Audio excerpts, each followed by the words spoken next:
When you get to your first trailhead, I need you all to stop, pull everybody out of your rigs, not so much the guests, but all those drivers.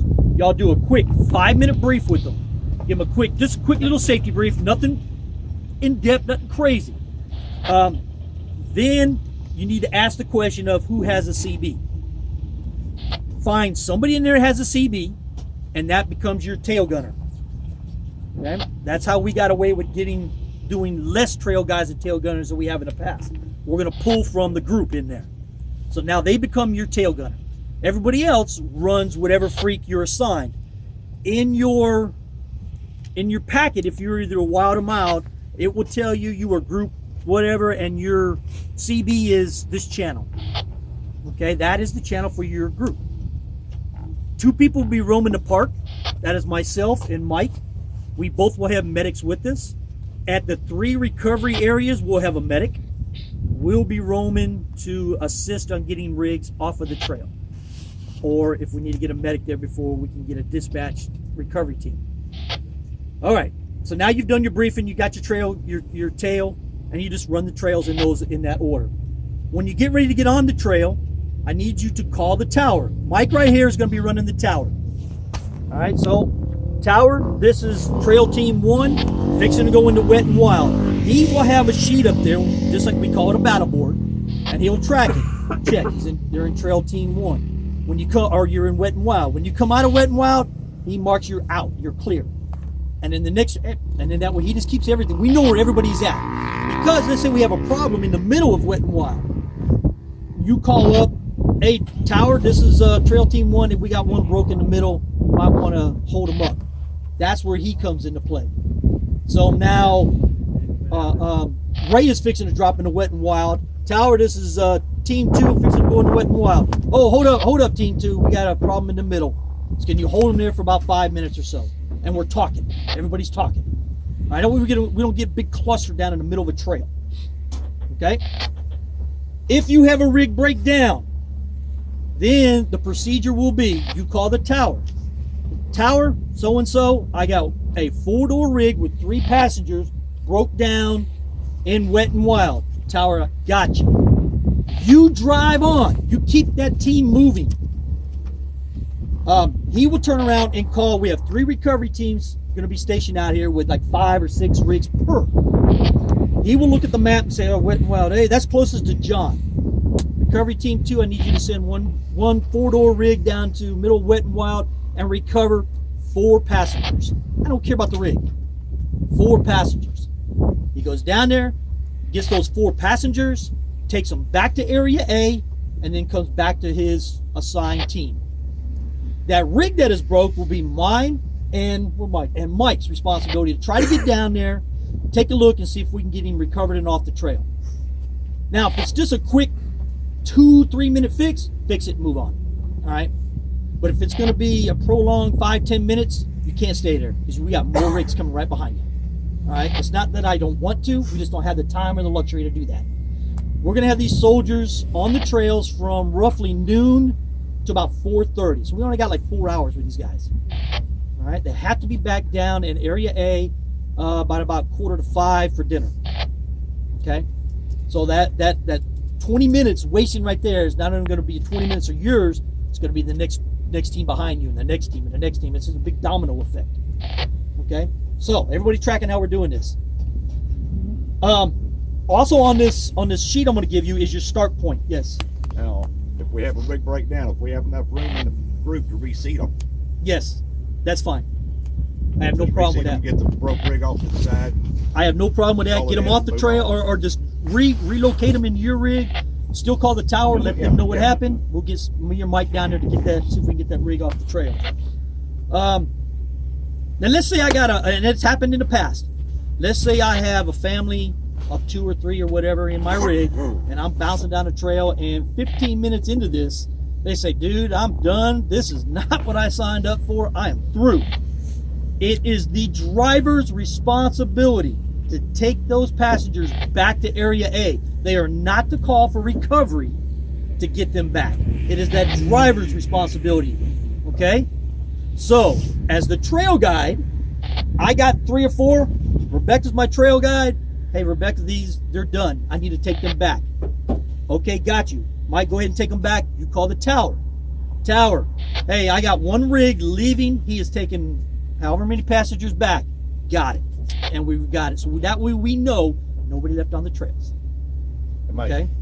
What happens if the people that wants done is in the trail guy's vehicle? Do we just swap out? 90% of the time, you're not going to have anybody in your vehicle. Trail guys try to keep open for this reason he brought up earlier. Okay. Okay, we have done this in the past. Okay? All right, any questions of how we run it out there? What our main focus is get these soldiers or guests or whatever you want to call them through the trails, having a good time. Bounce them around a little bit, but not crazy. Even the wild trails are nothing more than we don't come out here and do every weekend almost. I can't put them on the crazy stuff. All right, if we have something catastrophic, then it's a liability thing. Okay, we cannot do that. That's why we pick these trails we do. What am I missing? Mike, Ray, anybody from years past? You cover injuries? Yeah. Emergencies. Yeah. If there's an emergency, call tower. Always. Everything y'all do as a trail guide needs to go through the tower. All right, everything y'all do. Checking in a trail. When you're done with the trail, if you have a problem on the trail, everything goes to the tower because he is our key. He and I and Mike are going to be talking not only on CB but VHF, and that way it clears all the clutter on the combo clutter down in here. Each group has their own CB freak, and you'll see it here in a second. And there's not a doubled up freak. If you need to get a hold of myself or our other rover, we run our standard channel 16. And again, Mike is our tower. Everything should go through him, so he's tracking everything. This way, come the end of the day, 4:30, I don't have a kid that went to the bathroom out here and the trails left. They left. Okay. I don't have the last rig. Somehow who was it last year? One of the trail tails broke down. Nobody knew it. Yeah, and it was just what the hell? All of a sudden, the other thing we have, when you come off the trail, guys, if you have 10 going in, nobody breaks, you should have 10 coming out. Make sure you and your tail guide are talking.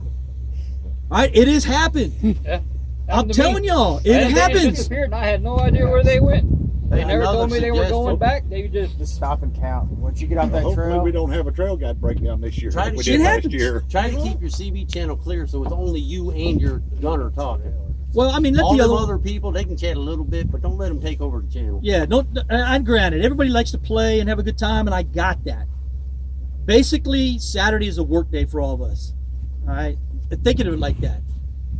It is a work day. And we can't be bullshitting on the radio. Say what you need to say, get off of it, driving on. Is there a VHF channel for tower? Yes, we posted it up. Actually, I think yours should be good. We are doing MJ1. 151.745. There you go, Mike.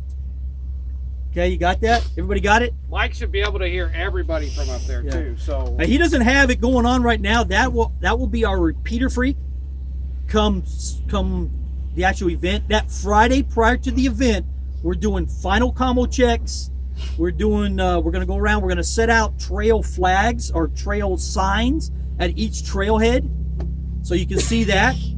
And we'll do combo checks to Mike at the tower. Okay. What else? What else am I missing? Oh, there's a couple bad spots, obviously. I'm talking mild now, and I'm running a mile today. There's a couple bad spots. We have gone through this park. Like I said, we've been out here for 6 weeks straight. Doing it 6 weekends, not weeks, but 6 weekends straight.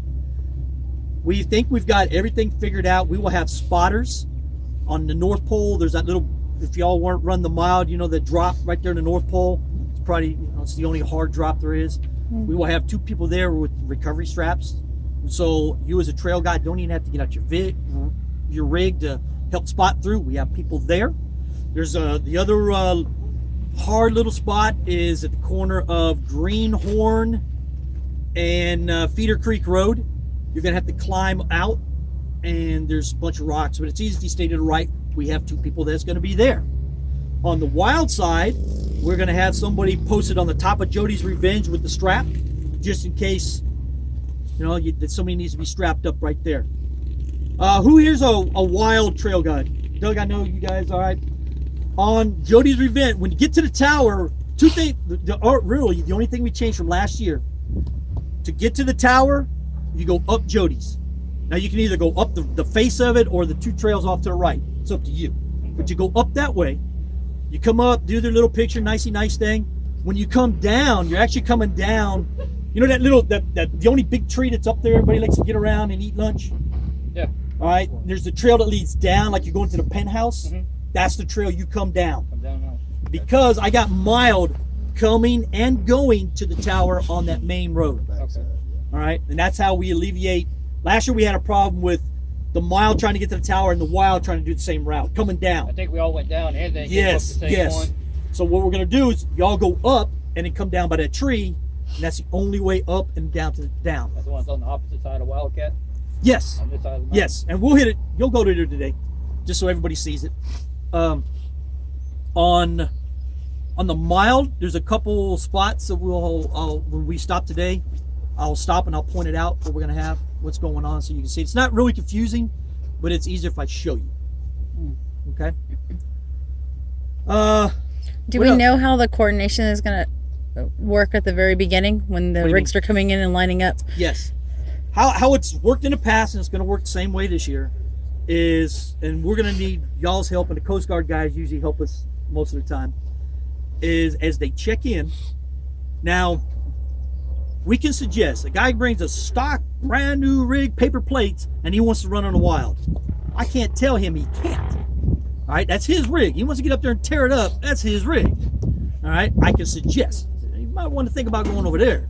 No, I'm good. Okay, dude. It happened about 3-4 years ago in this big jacked up ass red truck. He thought he can do it. And the backside of Greenhorn, I got a call to go down and recover him, and no shit, he had his rear end. When I say ripped out, he had his rear end ripped out to the back of his bumper. Yikes. All right. Well, there was somebody here a year or 2 ago, not with us, but tried to take loose rock in a new Rubicon. I think it was a new Rubicon. It was a brand new rig, still had paper plates and rolled it. Oh, that's so bad. Anyway, they'll come in. Guys will point him down. We're gonna have some people placed amongst, and we're just gonna funnel them into where they need to go. Okay. Once we get everybody staged in, all drivers, all trail guys, all recovery will be inside the tent. I think the drivers' meeting is 9:30 or 10. I don't remember. I'll do a big spiel to the whole group. Then you will eat. All right, they're gonna feed you on the ground. It's only like hot dogs or some shit, but they'll feed you lunch. Then you're gonna go back out to your rigs and you're gonna wait. The soldiers will come in on buses. Clappy clap. Hey, good deal. All right, they go in, they eat. How many soldiers? Don't know. Have no idea. We'll We never. never know. There's no way of knowing. That's like there's no way of knowing the drivers. No way of knowing how many trail guides. You can sign up, but that don't mean you're gonna be here till you're actually physically here. Okay. Rigs I mean, it's just a break, guide. Basically signing up. duties change. Basically signing up for anything. It doesn't matter if it's this or going to the bathroom. If I have to sign something, it doesn't mean it's gonna happen until I get there. So it's basically a guide. Okay. So anyway. Got a question about you. Yes. I have a question. What if there's more soldiers than there are rigs? Then what we're gonna do is, once you make we will break it down, and I'll know that then, and I'll put it out through the tower. Once you do 2 trails, you come back, you unload, and you go back out, picking up where you left off. All right, so there is contingency plan. All right, I've been doing it for a while. In fact, the first few years, that's how we used to do it. Yeah, we used to do it right over at the pavilion. Yep, There we by used to eight. take the soldiers from A, out, run them a trail or 2, bring them back, drop them at B, pick more soldiers up and do it. And then when I took over this shit, I told them then, I said, that's wrong. We need to stay with them as long as you can. And it works as long as we got rigs. If it doesn't, we have to fall back to that plan. And the only way to do it is we take them out, 2 trails, and again, we only got like 4 hours. Get them out, a couple trails. Now, it also depends on how many's left. A couple years ago, I actually brought people off of the trails that were recovery and all that, and have them come in and picked up a few of those stragglers and took them out. All right, so it kind of depends, and I work that Like on I my say, end. We've been lucky the last couple of years. I don't think we've ever had that happen. What's that? Run Oh. out of drivers. No, we haven't. We've never had it I happen. think last year we actually had too many drivers. Yeah, last Yeah. year we sent Say- rigs out We empty. emptied, yeah. Yeah, I'm gonna So- say last Hey, another couple of thing years. y'all want to keep in mind, after you eat your lunch, usually they give you a free case of water for your passengers. Make sure you grab that free case of Yes, water. I'll put it you out need again. to have water in your vehicles. And if rigs start asking if they can take their guests, like that are not veterans, No, right now the plan for a driver to get recouped money, they must say all my seats are open. Then they get recouped money. If they don't, then they have to pay the full price. Okay. I'm not running that. In fact, your buddy, what's her face is running that, the registration. Damn, I can't remember her name now. Adam. Well, Adam's running it online. Right. What's her name that's doing? Cassie. Yeah, Oh. she's doing it. Okay. All right. So anyhow, so now you've all ate. You go back to your rigs. Soldiers come in, they eat. Here's where we're going to change up just a little bit the way we've done it in the past. Once the soldiers are all done eating, we're going to have Buddy announce, okay, we're getting ready to go on the trails. Anybody who has a family of 3, 4 people, raise your hands. We get them all up. We send them out first. Load those people first, trying to keep families together. Okay? Then we bring in the onesies and twosies. What I need y'all to do is once you get your drivers there, once you all are back to your rigs, I need y'all, we talked about signs, but you know, whatever. It's easier to just say, hey, I got 4 seats, I got 2 seats. Get up on top so people can see you. All right? Just, hey, I got 2